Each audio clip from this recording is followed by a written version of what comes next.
সকালে খালি পায়ে মাটিতে হাঁটলে 4টি শারীরিক উপকার হয়, বিজ্ঞান এটা প্রমাণ করেছে। আল্লাহর হাবিবের একটা সুন্নাহর সাথে এটা আপনি মিলিয়ে নেন।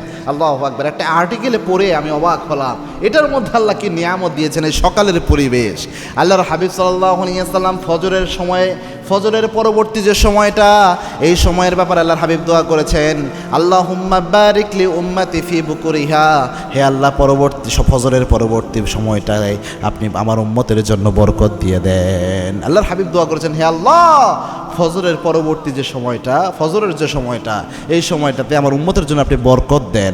আজকের বিজ্ঞান প্রমাণ করেছে এই যে ফজরের পরে যদি কেউ খালি পায়ে হাঁটে, 1 নাম্বার সে শারীরিক যে বরকত পায় সেটা হচ্ছে তার স্ট্রেস কমে, অর্থাৎ টেনশন কমে যায়। কেননা এই প্রকৃতির যে সকালবেলায় ঘাসের মধ্যে আপনি যখন হাঁটেন বা প্রকৃতির এই নিবিড় পরিবেশে যখন হাঁটেন, এটার কারণে আপনার কর্টিসল কমে যায়, যার কারণে আপনার মন শান্ত থাকে এবং স্ট্রেস কমে, টেনশন কমে। 2 নাম্বার হচ্ছে আপনার ঘুমের উন্নতি ঘটায়।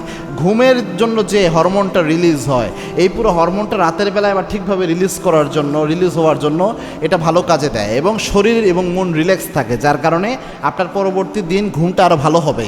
এরকম একটা জিনিস আপনার শরীরে অটোমেটিক এটা ডেভেলপ করে। 3 নাম্বার হচ্ছে আপনার পায়ের পেশি এবং আপনার যে পেশির যে ব্যালেন্স রয়েছে, এই পেশির ব্যালেন্স ঠিক রাখার জন্য সহযোগিতা করে। পায়ের পেশির উন্নয়ন ঘটায় এবং হাঁটা চলা এটার ব্যালেন্স ঠিক রাখার জন্য একটা উন্নয়ন ঘটায়। কেননা সকালবেলায় আপনি যখন খালি পায়ে হাঁটেন তখন ছোট ছোট পেশিগুলো সক্রিয় হয়। এই সকালের পরিবেশে ঘাসের মধ্যে যে আপনার কুয়াশার ছোট ছোট কোনাগুলো পড়ে থাকে, এটা যখন শরীরের মধ্যে লাগে, পায়ের মধ্যে লাগে, তখন পেশিগুলো আরও সতেজ হয়ে যায়, এটা উপকার ঘটে।